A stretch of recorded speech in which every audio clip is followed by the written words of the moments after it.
Tervetuloa mukaan! Tekoäly on ihan uskomaton työkalu opetuksessa, mutta sen mukana tulee yksi todella iso ja hämmentävä kysymysmerkki. Tekijänoikeudet. Eli voitko sä ottaa jonkun netistä löytämäsi materiaalin ja syöttää sen tekoälylle, kuten vaikkapa Notebook LM:lle, rikkomatta samalla lakia? No, tässä selityksessä me annetaan siihen ihan selkeä vastaus. Kuvittele tämä tilanne, joka on varmasti monelle opettajalle tuttu. Sun kädessä on täydellinen PDF ja päässä on jo idea siitä, miten tekoäly voisi taikoa siitä juuri sun oppilaille sopivan version. Mutta saako niin tehdä? Siinäpä se kysymys onkin.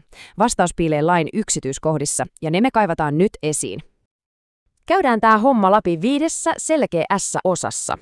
Ensin pohditaan tekoälyn dilemmaa. Sitten kurkistetaan Googlen sääntöihin. 3. pureudutaan siihen, mitä Suomen laki sanoo. 4. mietitään, kuka oikein omistaa tekoälyn tuotokset. Ja lopuksi kootaan kaikki yhteen käytännön muistilistaksi. Okei, osa 1. Tekoälyn dilemma. Toisessa vaakakupissa on siis aivan valtava potentiaali, mutta toisessa on todellinen juridinen sudenkuoppa. Miten tässä ristipaineessa sitten oikein navigoidaan? Ajattele nyt, mikä mahdollisuus. Sä voit ottaa jonkun monimutkaisen tieteellisen artikkelin ja tekoäly luo siitä sulle hetkessä 5 eri tasosta tiivistelmää. Ihan mahtavaa. Mutta jos sä teet sen väärällä materiaalilla, oletkin yhtäkkiä juridisesti vastuussa ja juuri siksi nämä säännöt on ihan pakko tuntea. Ja tässä on se ihan kaikkein tärkein juttu, se ydin. Kun sä lataat tiedoston ekoälypalveluun, sä teet siitä juridisesti katsoen kopion. Ja se oikeus päättää kopioinnista se on vain ja ainoastaan teoksen omistajalla. Tämä yksi sääntö määrittää oikeastaan kaiken, mitä me seuraavaksi käydään läpi. Seuraavaksi osa 2. Mitä Google sanoo? Ennen kuin mennään lakiin, on hyvä katsoa, mitä se itse sovellus lupaa ja mitä se vaatii. Notebook LM:n käyttöehtoissa on pari juttua, mitkä sun opettajana pitää tietää. Tärkein ensin. 18 vuoden ikäraja. Se tarkoittaa suoraan sitä, että oppilaat eivät voi käyttää tätä itse. Toinen juttu on se, että tämä ei kuulu minkään peruspakettiin, eli se vaatii erillisen Gemini-lisenssin toimijakseen. Google antaa tukisivullaan tällaisen aika kivan kuuloisen lupauksen. Henkilökohtaista dataasi ei siis käytetä mallin kouluttamiseen. Kuulostaa hyvältä, eikö vaan? Mutta tässä on nimittäin se komppa. Mitä on henkilökohtainen data? Sitä ei määritellä missään. Tarkoittaako se sun sähköpostiosoitetta vai myös sitä PDF-tiedostoa, jonka juuri latasit?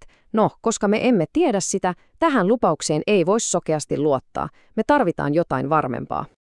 Eli osa 3. Mitä Suomen laki sanoo? Palvelun ehdot ovat yksi juttu, mutta loppujen lopuksi vain ja ainoastaan Suomen laki ratkaisee, ja se on tässä asiassa onneksi yllättävän selkeä. Kysytään siis se ihan oleellinen juridinen kysymys uudestaan.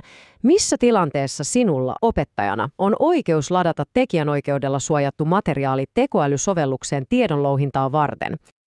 Ja vastaus, se löytyy suoraan meidän omasta tekijäoikeuslaista, pykälästä 13b. Se sanoo, että kyllä, sä saat valmistaa kappaleita tiedonlouhintaa varten, paitsi jos tekijä on nimenomaisesti kieltänyt sen. Tämä pieni lause on tässä se koko homma juju. Mitä tämä sitten tarkoittaa ihan käytännössä? No sitä, että jos materiaali on julkisesti verkossa ja missään ei lue erillistä kieltoa, olet todennäköisesti turvassa. Mutta heti kun näet lauseen kaikki oikeudet pidätetään tai all rights reserved, se on punainen valo. Stoppaa siihen, sitä materiaalia et voi käyttää. Vihreää valoa näyttävät taas Creative Commons-lisenssit. Ne on tehty jaettaviksi. Tämä taulukko tekee tämän eron tosi selväksi. Avoimesti julkaistu artikkeli? Todennäköisesti kyllä. Itse ostamasi e-kirja? Melko varmasti ei, koska sen käyttöehdot yleensä kieltävät kaiken kopioinnin. Public domain-teos, jonka tekijänoikeudet ovat rauenneet? Kyllä. Verkkosivusto, jonka alalaidassa lukee kaikki oikeudet pidätetään? Ehdottomasti ei. Okei, 4. osa. Nyt me tiedetään, mitä sinne koneeseen saa laittaa, mutta entäs se, mitä sieltä tulee ulos? Kuka sen omistaa? Vastaus saattaa yllättää. Eli kuvittele, sä oot luonut tekoälyllä ihan täydellisen tiivistelmän tai sarjan monivalintatehtäviä. Kysymys kuuluu, kenelle niiden tekijänoikeudet kuuluvat? Sinulle, koska annoit käskyn, vai kenties sen alkuperäisen tekstin kirjoittajalle? Vastaus on, ei kukaan. Joo, kuulit oikein. Se tarkoittaa, että tekoälyn luoma teksti on tavallaan vapaata riistaa. Sillä ei ole tekijänoikeussuojaa, joten sä voit käyttää sitä ihan miten haluat. Mutta, ja tämä on tosi iso mutta, tämä kaikki pätee vain ja ainoastaan siinä tapauksessa, että se sun alun perin syöttämä materiaali oli laillista käyttää. Ja totta kai hyvän tavan mukaista on aina mainita ne alkuperäiset lähteet. Ja viimeinen osa, 5. Tiivistetään tämä kaikki nyt sellaiseen 4 askeleen prosessiin, jota sä voit käyttää ihan joka kerta, kun harkitset tekoälyn hyödyntämistä. Eli tässä se tulee. Sun 4 kohdan tarkistuslista. 1. Tarkista sovelluksen ehdot, muista se ikäraja.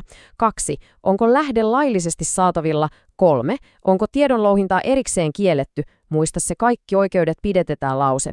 Ja 4. Viittaa aina lähteisisi. Kun sä noudatat näitä, niin sä olet kyllä turvallisilla vesillä. Nyt kun sulla on työkalut ja tieto toimia oikein, niin sen pelon sijaan voidaan oikeasti keskittyä niihin mahtaviin mahdollisuuksiin. Joten mä jätän sut tämän kysymyksen äärenne. Millä kaikilla luovilla tavoilla sinä aiot hyödyntää tekoälyä omassa opetuksessasi, nyt kun tunnet pelisäännöt?